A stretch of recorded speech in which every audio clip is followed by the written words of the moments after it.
Bien, vamos con la ayuda de Dios a hablar de la influencia de la palabra en la iglesia. Porque vivimos en un tiempo donde las opiniones parece que lo que más vale, donde todo es relativo y donde los cristianos estamos acostumbrados en movernos por estructuras y ya confundimos lo que es doctrina de lo que es costumbre, de lo que es práctica. Y Dios dio una palabra tan sabia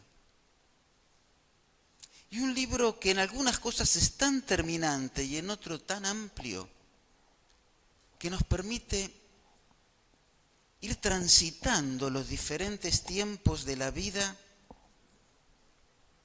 de una forma en que podamos nosotros realmente en la iglesia manejarnos de una forma sabia.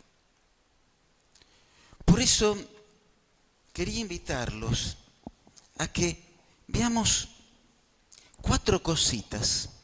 ¿Se ven? Más o menos no. Y lo intenté hacer más fuerte, pero bueno.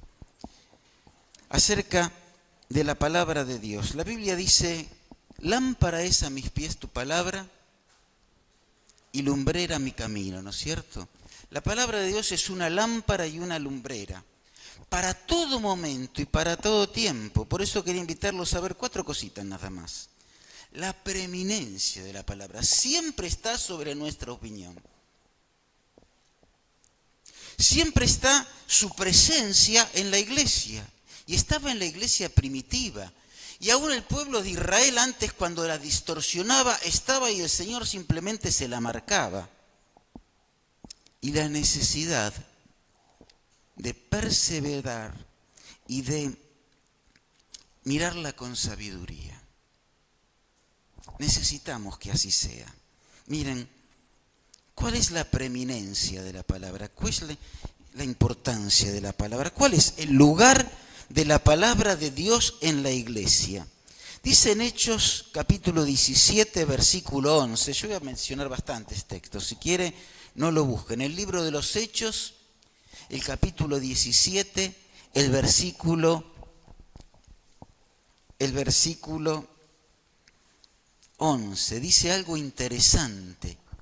Dice que cuando Pablo estaba predicando, dice, los hermanos de Berea eran más nobles que los que estaban en Tesalónica, porque cuando recibieron, y la palabra recibir acá en griego, la palabra aceptar, cuando la pusieron en su corazón, no es simplemente que se la contaron, con toda solicitud pusieron esfuerzo e interés en lo que estaba cambiando su vida.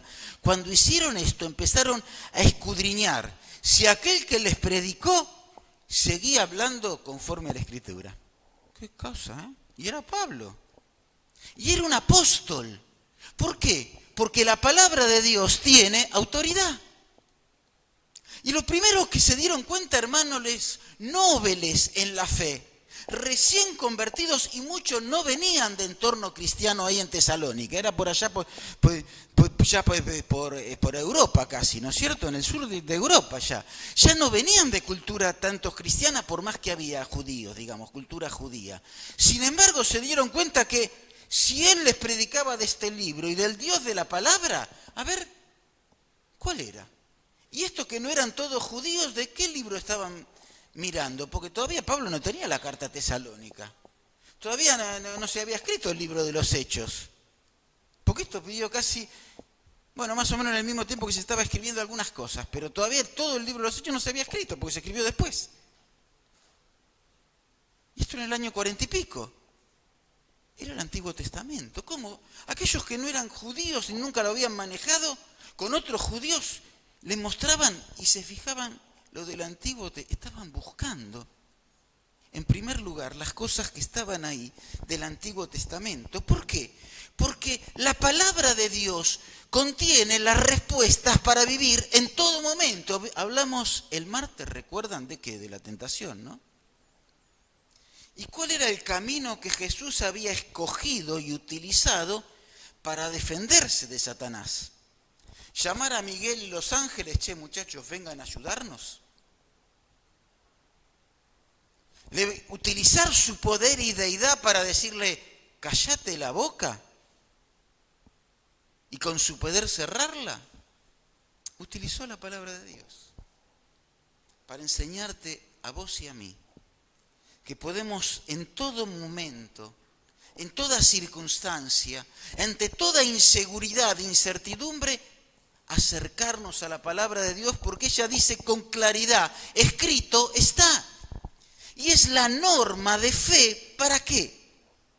Para la vida cristiana. Es la norma de fe que nos sirve para movernos. Dice en 2 Timoteo 3, desde la niñez, Pablo, vos aprendiste, le dice a Timoteo, aprendiste las sagradas escrituras. Y eso que aprendiste de chiquito te hace sabio, ¿para qué? Para vivir. Para enfrentar las pruebas, para resolver los problemas de tu vida, para resolver las circunstancias en la iglesia. Esa palabra que ya tenemos, pero bien utilizada.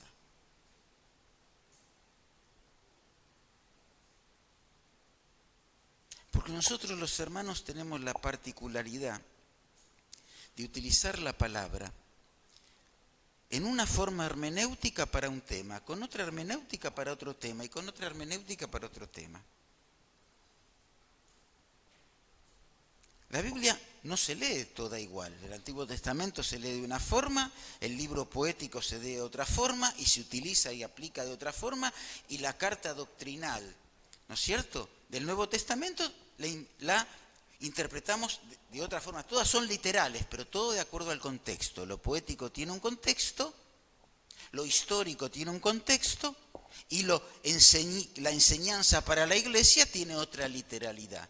Pero la hermenéutica es la misma para todo, porque la hermenéutica nos enseña a mirar las reglas lingüísticas, pero no es diferencia. Tenemos que usar la misma, porque es la única forma en que no nos confundimos con la norma de conducta que nosotros tenemos. Por eso la palabra de Dios tiene que ser la preeminencia de mi vida, a ver qué me está marcando. Y cuando me desacomodo de ella, recurrir a ella para darme cuenta. Porque la palabra de Dios es importante, si es importante en la iglesia, si es importante en la vida, ¿cuánto más es importante en la iglesia? ¿Por qué es importante en la iglesia? En primer lugar, porque es, no se ve, porque es palabra de Dios. No es palabra de Pablo, es palabra de Dios. Dice 1 Tesalonicenses capítulo 2, después le doy los textos si quieren, no lo andemos buscando.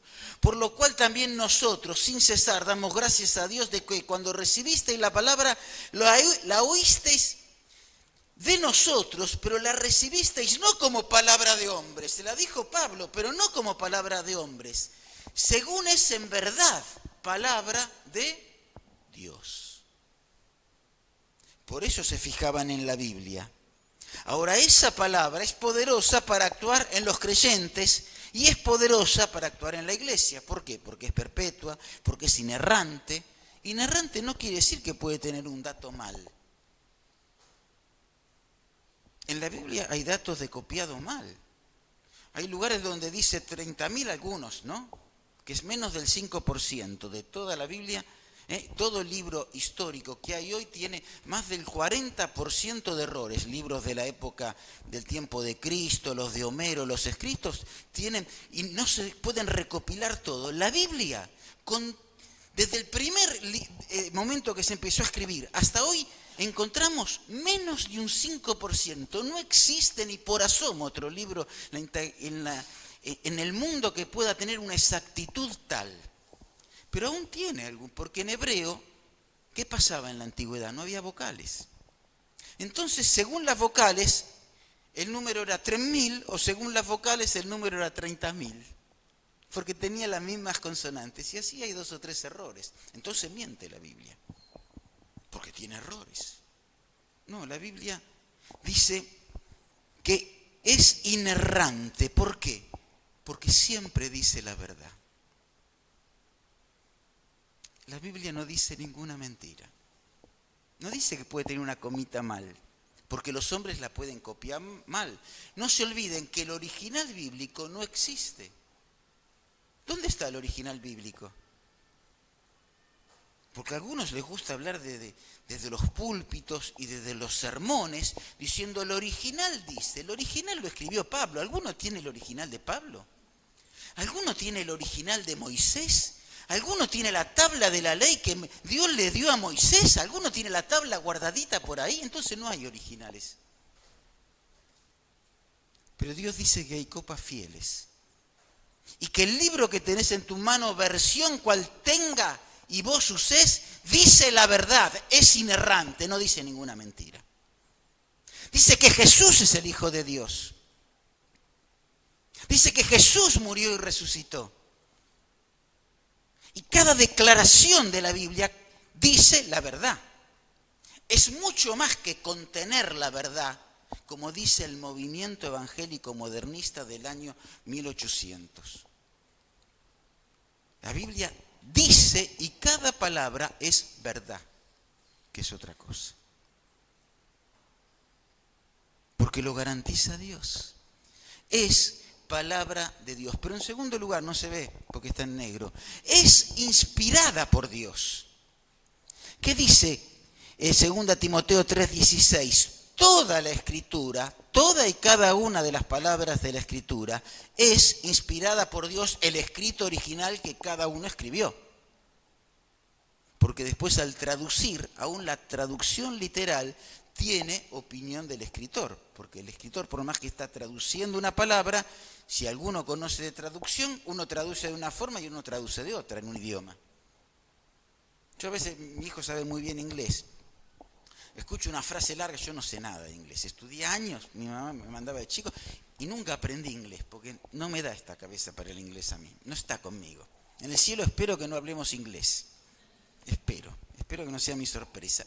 O si no, mejor, capaz que ahí lo aprendo, ¿no es cierto? El asunto es, y yo le pregunto a Matías, ¿qué dice? Y él me dice, en una palabra, ¿esto dice? Sí. Y después me voy al diccionario, porque le digo, me está verseando. ¿Vieron los chicos? Para sacarnos de encima a los papis, ¿no es cierto? Los que son hijos. Sí, papá, bueno. Entonces me fijo, claro, me lo dijo de otra forma resumida, en 2 palabras. Y el traductor de Google me lo dice de otra forma. Porque cada uno traduce a su forma. Así pasa esto. Pero Dios te garantiza que ese libro que está ahí tiene la verdad. Y que cada palabra es verdad. Y esto es maravilloso. Porque a vos y a mí nos da seguridad. Pero dice más, que nos pueden ver ustedes. Dice que es la que nos ilumina. Porque Dios inspiró a los hombres a escribir. ¿Qué es inspiró? En griego es sopló su aliento. ¿Vieron cuando nos hablan muy cerquita, que nos mojan la cara, los chicos se corren? ¿Vieron? Porque nos hablan muy cerquita. Bueno, a los escritores de la Biblia Dios le habló muy cerquita. Les sopló su aliento para que no escuchen mal y lo puedan hacer. ¿Qué les dictó? No les dictó. Les dijo lo que tenían que poner. Y después que ellos, como se lo entendieron a Dios, lo pusieron acá, Dios sopló y dijo, esta es mi palabra. Por eso contiene la opinión, la manera de contar, la manera de traducir del escritor original. No le dijo Dios, escribí, de tal manera amó, Dios al mundo, punto. No dijo así. Mira, yo amo mucho al mundo. Entonces, cuando estaba escribiendo, Juan decía, a Dios amó de tal manera. Y con el sentir de Juan. Y cuando vio Dios que lo escribió y le gustó, dijo, sopló, palabra de Dios. Así se escribió la Biblia. Así este libro fue impreso. Así este libro fue dejado. Y tiene capacidad para iluminarnos, para que este logos tenga una rema de Dios, una luz de Dios para cada uno de nosotros, un mensaje de Dios. Porque ahora estamos dando una palabra, una explicación mía, y cada uno va agarrando alguna cosita de eso, que es la rema de Dios, lo que Dios quiere que vos modifiques, acomodes, recuerdes en tu vida hoy, que no va a ser lo mismo en todos. Porque hay rema de Dios cada vez que escuchamos a Dios hablar. ¿Se entiende el concepto? Qué maravillosa que es la palabra de Dios. Pero es más, En segundo lugar tenemos esta presencia maravillosa en la iglesia. Y en el libro de Nehemías, capítulo 8, les invito a mirarlo, se encuentran una hermosa historia.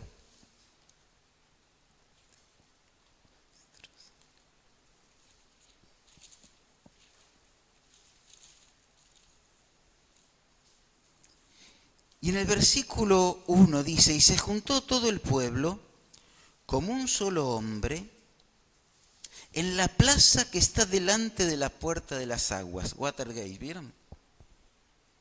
En la plaza que está delante de la puerta de las aguas. Y dijeron a Esdras el escriba que trajese el libro de la ley, la cual Jehová había dado a Israel. Y el sacerdote Esdras trajo la ley delante de la congregación, Nehemías 8:2, así de hombres como de mujeres, y de todos los que podían entender. Y dice el día que lo hizo, el primer día del mes séptimo. Cuando Israel tenía que poner en orden las cosas, realizó lo que muchos dicen la primera escuelita bíblica de la historia. Otros llaman el primer instituto bíblico de la historia. Convocó al pueblo para que, de acuerdo al nivel de entendimiento de cada uno, diferentes personas del pueblo, príncipes, sabios, enseñadores, puedan explicarle a cada uno el mismo pasaje de la Escritura. Y dice que lo hizo convocando a todo el pueblo alrededor del libro de la ley. Lo que nos une a nosotros es este libro, porque este libro trae a Cristo. Y lo que nos permite en momentos de diferencia poder construir unidad es este libro, por los principios que traen, aunque haya interpretaciones diferentes, aunque haya características diferentes. Este libro es el que convoca al pueblo y hoy estamos alrededor del libro. Lo importante no es lo que digo yo, es lo que el libro transmite. Porque va a haber errores en lo que digo, va a haber opinión en lo que digo. Alguna de Dios y algo que uno siempre tiene de uno. Pero sale de este libro y la rema de Dios, con palabra viviente, te va a hablar a tu corazón. Ahora, el pueblo estaba alrededor del libro, pero mire qué maravilloso el versículo 3 acá. Y leyó en el libro delante de la plaza que está delante de la puerta de las aguas, desde el alba hasta el mediodía, en presencia de hombres como de mujeres y de todos los que podían entender, y los oídos de todo el pueblo estaban atentos no al que hablaba, al libro. ¡Qué fantástico! No al que hablaba, al libro. Y dice el versículo 5, abrió pues Esdras el libro a ojos de todo el pueblo, y miren esta frase, porque estaba más alto que todo el pueblo, y cuando lo abrió, todo el pueblo estuvo atento. El libro estaba más alto que el pueblo. ¿Saben quién convocó esta reunión? ¿Esdras? No. ¿Quién fue? Nehemías. Y era el único que no estaba en el púlpito. Miren si algún político se va a perder la oportunidad de estar en el púlpito. Algunos que trabajan acá cerca de políticos, díganme si alguna vez van a perder la oportunidad de estar en el púlpito un político, para la foto. ¿Vieron cómo decimos nosotros? Todos se cuelan, ¿vieron? Para la foto, acá aparecen al lado, aunque sea de atrás, para ver quién está ahí. El que los convocó, el jefe de todo, era el único que no estaba en la foto. ¿Quién estaba? El sacerdote, que era Esdras, que era el que tenía que abrir el libro. Y lo estaban mirando a él porque tenía el libro en la mano, y el pueblo estaba atento no a Esdras, al libro. Qué maravilloso que es eso. Que estamos alrededor del libro, que estamos alzando la palabra de Dios, pero que estamos también atendiendo la palabra de Dios, porque el versículo 8 decía algo maravilloso al mirar esto, algo que nos sorprende al mirar esto. Y leían en el libro la ley de Dios claramente y ponían el sentido de modo que entendiesen la Escritura. Buscaban qué quería decir la Biblia, no qué quiero yo decir que diga la Biblia.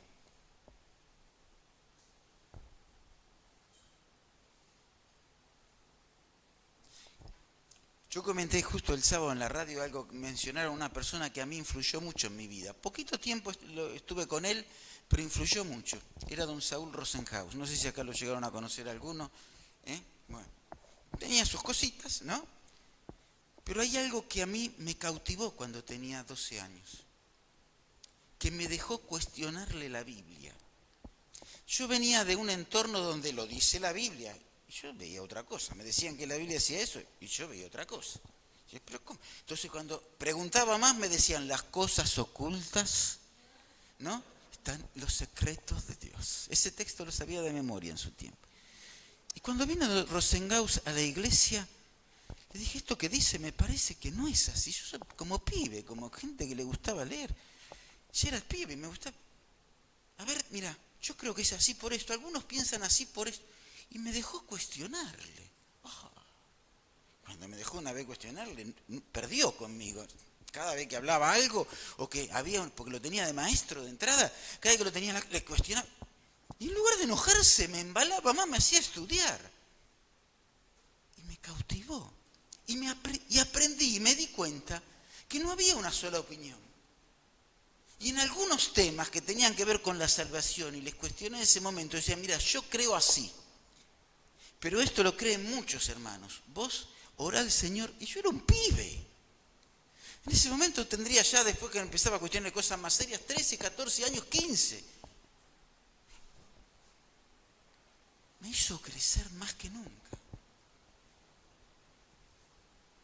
Porque dejó de hablarme de religión y de costumbres. Y me empezó a hablar de Biblia. Porque aceptó otra opinión. Y eso fue el descubrimiento más grande de mi vida y el que cambió mi vida. Después Morris me ayudó mucho a esto también. Por 4 o 5 años. Porque me permitieron cuestionar, aprender y darme... Y todavía, con mucha sabiduría, Morris después me decía, pero esto no lo podemos hablar en la iglesia ni entre los hermanos porque estamos estructurados. Bueno, cosas que decía que tienen que ver con estructura, que está bien. Y me enseñó a manejarlas, siendo muy joven y aceptando la opinión de otros.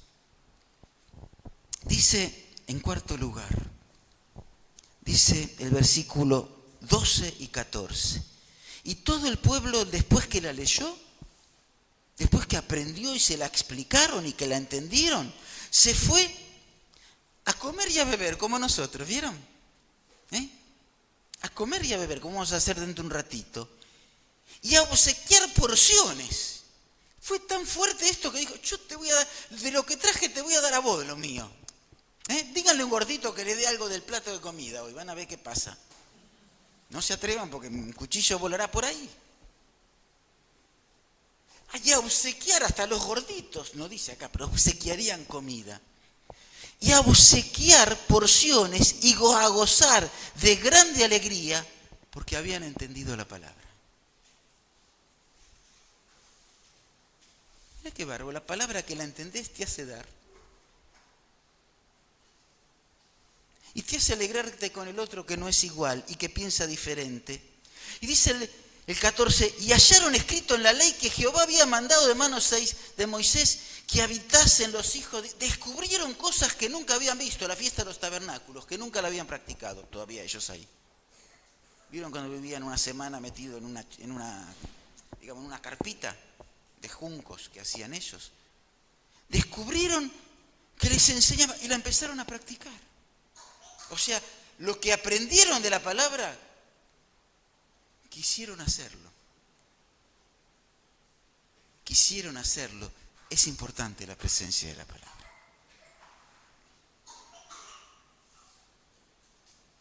Es importante que te fijes qué está en la palabra y qué no está.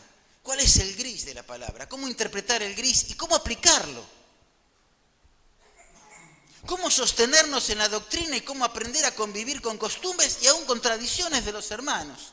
Y cómo poder moverlas en el lugar adecuado para que no lastimen. Porque Jesús nunca atacó una costumbre a menos que lastime. Por eso atacó el corbán, por eso atacó el lavado de las manos. Jesús iba a atacar el lavado de las manos. Pero lavarse 3 veces la mano hasta los codos antes de saludar al otro para poder comer la comida, y después creo que en total era 7 veces, pero 3 hasta los codos. Ahora el que no se lava hasta los codos no puede comer. ¿No? Remánguense hasta los codos 3 veces y después podemos empezar. Parecían médicos, ¿vieron los médicos que tienen que lavarse las manos 3 veces para que haya una asepsia total? Bueno, algo así. En ese momento solo Jesús atacó. ¿Se fijan más hasta dónde se lavan las manos? ¿Cuántas veces? Y 7 si venían de la feria, no me acuerdo bien cómo era ahora, no quiero decir un dato mal, pero creo que eran 7 si venían de la feria, 3 si venían de la casa, cosas así. Esas cosas que tenían ellos, ¿no es cierto? Bien, pero hay algo más que pasó ahí en tercer lugar. Es saber que la Biblia es complicada porque es fácil desviarnos aún con la palabra de Dios. ¿Por qué es fácil desviarnos con la palabra de Dios? Porque para no desviarnos de la palabra de Dios necesitamos 4 cositas. Primero, conocer. El conocimiento, sin conocimiento no hay sabiduría. La clave siempre es sabiduría. Pero sin conocimiento no hay sabiduría, porque yo para poder saber cómo aplicar algo tengo que saber qué puedo aplicar. No es simplemente saber cómo voy a hacer una intervención quirúrgica. Tengo que tener los conocimientos para hacerlo y después tener la sabiduría para saber de qué forma hacerla. Primero adquirir conocimientos. El conocimiento lo tenemos que tener todos, hermanos. El hermano que realiza y que siente que tiene que realizar tareas prácticas y nunca enseñar la palabra, necesita conocimiento, porque un día tiene que tratar a su padre, a su madre, a su vecino y al otro. Y para eso Dios promete que da sabiduría. Dice, si alguno tiene falta de sabiduría, ¿qué dice Dios? Pídamela. Pero para tener sabiduría hay que tener conocimiento antes. Y Dios no dice, pedime conocimiento. El conocimiento lo tenés que poner vos. El conocimiento es esfuerzo, el conocimiento es estudio, el conocimiento es abrir el libro, el conocimiento es abrir otros libros para poder entender cómo mirar el libro, para poder entender la sociedad, para poder entender las cosas. Y después que tengas ese conocimiento, Dios dice, yo te voy a dar sabiduría. Esto es como querer sacar un clavo si no tenemos la tenaza. Primero comprá la tenaza y después Dios te dice cómo usás la tenaza. Eso es lo que dice la Biblia. Ahora, en el botiquín de la salvación tenemos todas las herramientas para poder hacerlo, pero tenemos que saber qué tenemos allá adentro, tenemos que estudiar, conocer. A Dios hay que conocer. Cuando nosotros conocemos, inevitablemente crecemos. El pueblo de Israel dice, en primer lugar, dice que le perdió cuando le faltó conocimiento. Porque no le faltaba y no podía crecer si no tenía conocimiento. Porque trae carnalidad. Mide Pablo en Corintios, le dicen, chicos, yo no puedo hablarles otras cosas, no podemos resolver otro tema, porque ustedes siguen tomando la mamadera, le dicen 1 Corintios capítulo 3, versículos del 1 al 3. Si quieren hablar temas serios, primero crezcan. O alguno de los que tienen hijos chicos, acá Angelina, ¿no? Gabriela, le habla de filosofía a su hijo. O de física cuántica. Bueno, física cuántica ni yo le voy a hablar a nadie, pero digamos, ¿no? Bueno, o algún tema profundo ¿no? Una ecuación matemática. Llegará el momento que nos enseñan ellos. Pero ¿qué les vamos a enseñar? Cuando les respondemos y empiezan a decirnos, ¿y cómo nací yo? ¿Qué le damos? ¿Una declaración biológica de cómo es la reproducción del ser humano? ¿O le decimos 2, 3 palabritas de entrada? Verdades hay que decir, ¿no? El pajarito que viene de allá, la cigüeña de mar, ¿no? Bueno, verdades bíblicas hay que decir, verdades biológicas hay que decir, verdades, pero la palabrita justa para que le quede, y de a poquito cuando aprende más le decimos más. Y cuando pregunta, ¿y por qué? Y le decimos un poquito más.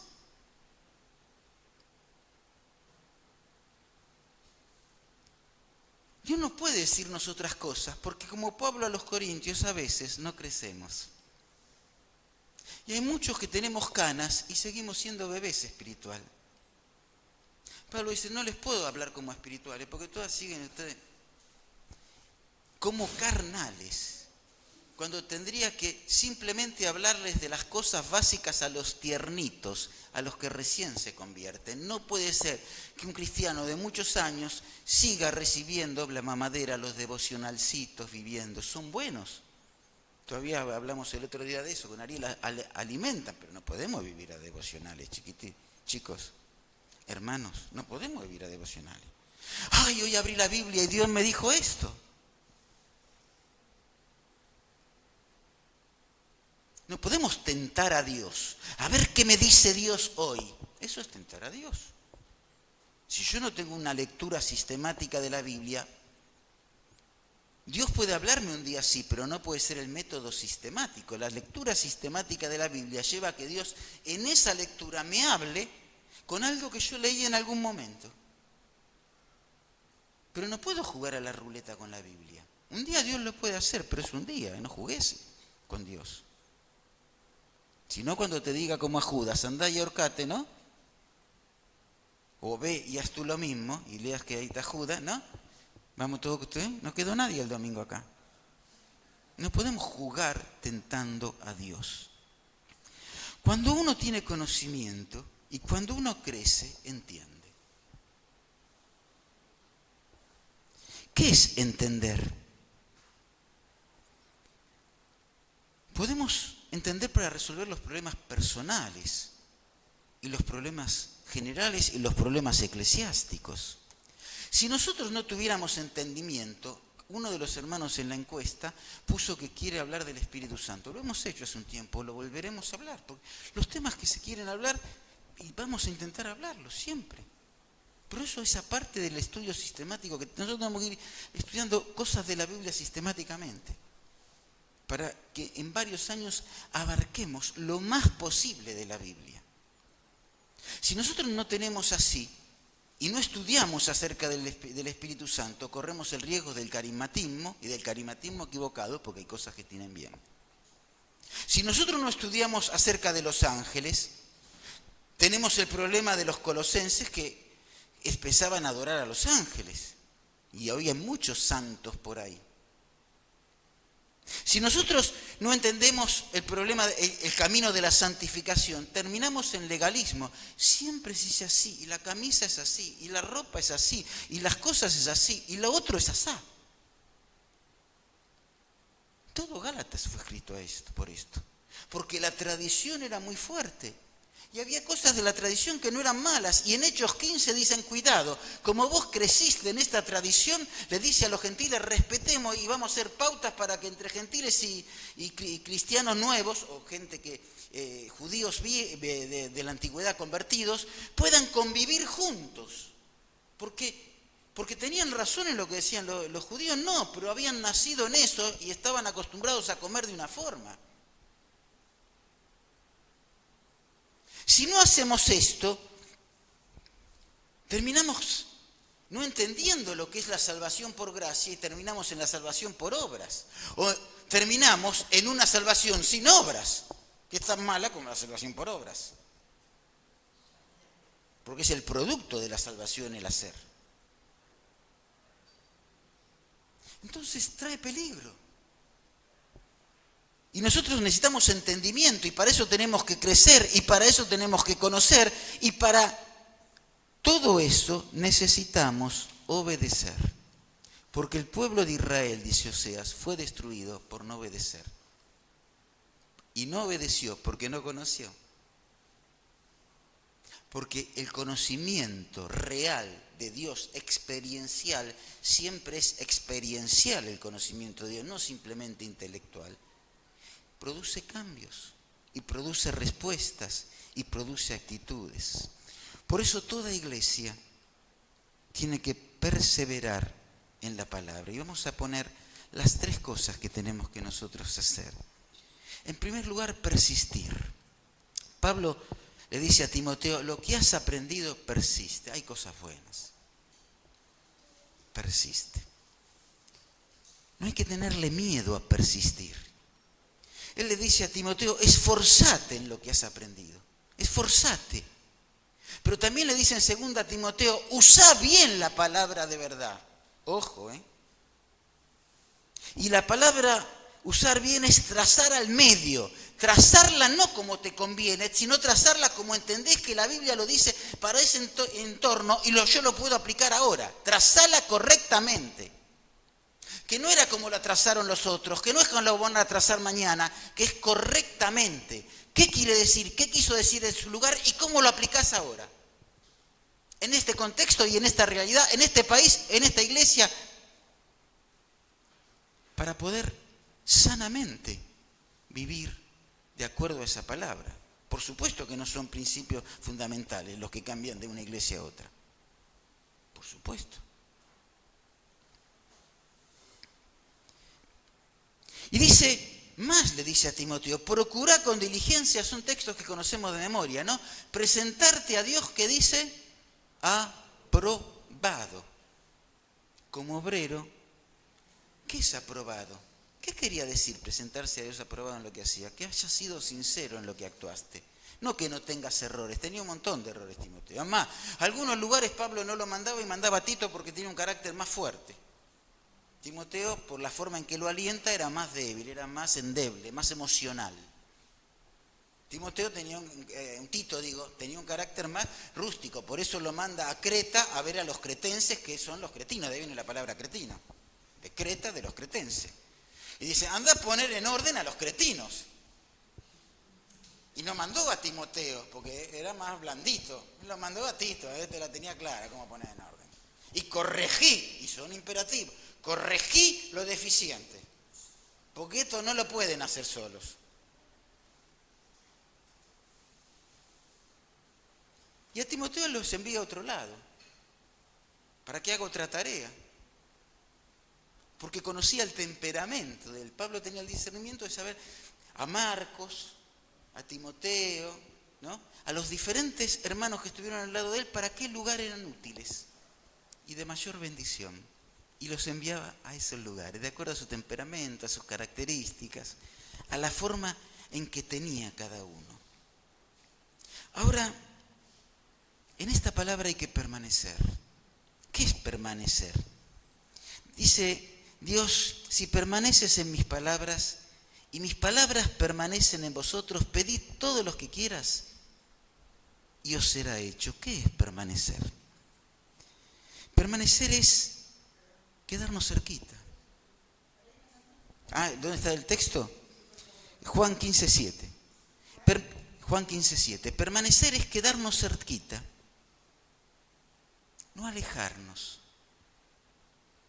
Claro, las distancias emocionales y momentos de mi vida a veces no tienen la misma intimidad con Dios, ¿no es cierto?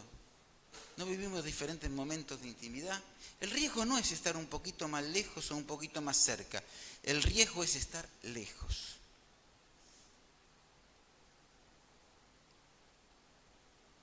Ahora, las distancias medias hay momentos en donde manejamos distintas distancias. Pero si nos alejamos fuera de la distancia de la mano de Dios, perdimos. Se lo dice esta semana un hermano, que incluso no está viniendo por algunos problemas personales y sin pecados, pero está enfrentando un momento y dice, no te alejes demasiado, porque cuando la mano de Dios no te alcanza, sonaste. ¿Se acuerdan como Pedro caminando sobre las aguas? Pedro dudó. Qué bravo Pedro. Se le ocurrió, en lugar de mirar a Jesús, a mirar los problemas. ¿Alguno mira los problemas alguna vez en la vida? Todos miramos a Jesús acá, ¿no? Alguna vez miramos los problemas, ¿no? No miren a nadie al lado, en general. Todos miramos a Jesús. Pedro se le ocurrió mirar a los problemas. ¿Está mal eso? Es natural. Pero miren qué grande. Pedro estaba tan cerquita de Jesús, había ido caminando y caminó. Y llegó tan cerquita que cuando se fue a hundir, estaba a la mano. No te alejes demasiado. No te alejes demasiado. quédate lo más cerca que puedes y el día que no estás bien, fíjate que nunca sea fuera de la distancia del brazo de Dios. Pero dice más, dice tenemos que poner la mira. Y vamos a leer en texto, es el último texto que leemos, Santiago 1:25. Santiago 1:25. Mas el que mira atentamente en la perfecta ley, esta ley y este libro es el libro de la libertad, dice. Nosotros siempre hablamos de la libertad cristiana. Él dice que el libro es el libro de la libertad. Este libro que tenés en tu banco, en tu rodilla, al lado tuyo, es el libro de la libertad. En la ley de la libertad, y persevera en ella, no siendo oidor olvidadizo, sino hacedor de la obra, este será bienaventurado en todo lo que hace. Déjame que te lo vaya parafraseando simplemente con las palabras griegas justas como la dice. Y vas a ver qué lindo que está. Mas el que mira, la palabra no es mirar de ojos. Es otra palabra paracupto que tiene que ver con inclinarse junto a la ley. Para que es el que se pone a la altura de la ley. No es mirar. Mirar es una cosa porque lo puedo mirar de lejos. Películas vemos muchas. Mas el que se inclina a la ley, el que se acerca junto a la ley, el que se pega a la ley, está diciendo acá Santiago, pegate a la ley, atentamente a la que es completa la ley. Te podés pegar en toda circunstancia de tu vida, te está garantizando Santiago. Y era el hermano de Jesús que mientras él estaba no le daba importancia. Ahora que murió dice, acerquémonos y quedémonos al lado de esta ley. No siendo, dice, y persevera en ella, no siendo oidor olvidadizo, sino hacedor. Pero dice persevera. Y es lo que dijimos antes, es una palabra que quiere decir perseverar es quedarse siempre cerca. Me tengo que poner junto, pero dice, quédate siempre cerca. Porque a veces no estamos tan juntos, inclinados, pero persevera, quédate cerquita. No la soltés. ¿Vieron los chicos cuando le pedimos que nos devuelvan algo? Un nene, ¿no? Un caramelo. Dale a tu amiguito, ¿viste? Quédate cerquita, no la soltés. Está diciendo acá. No la soltés.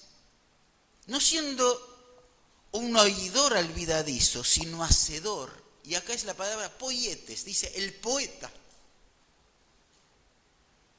El que lleva a la realidad lo que lee. El que pone en palabras, en obra en su vida, aquello que te enseña.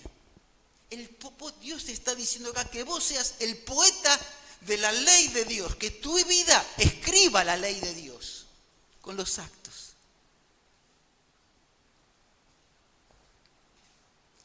Este será bienaventurado en todo lo que hace. Y ahí está la palabra poema, en todo lo que compone. Qué fantástico que es la palabra. Qué fantástico que en momentos de incertidumbre y dudas la palabra está. Y hoy necesitamos más que nunca conocer la palabra. ¿Sabes por qué? Porque muchos cristianos viven en internet. ¿Y está mal? No, pero hay que tener mucho cuidado.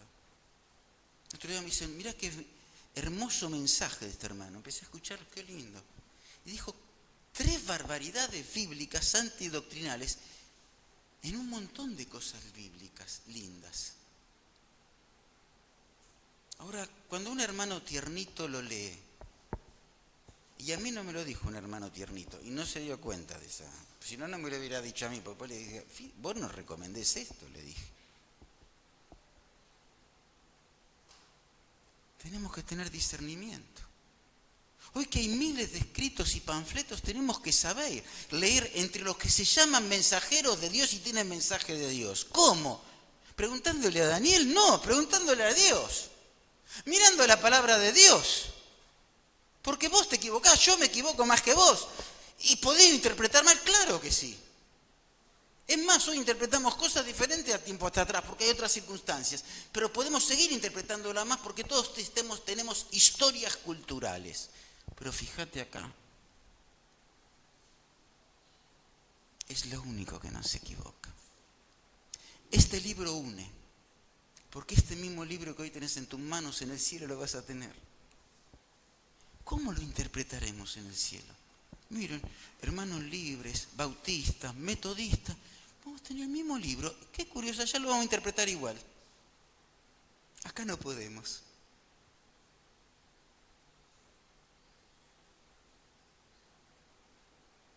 Pero si vos y yo, estando en la misma iglesia, tenemos la responsabilidad de esforzarnos por tener la misma mirada,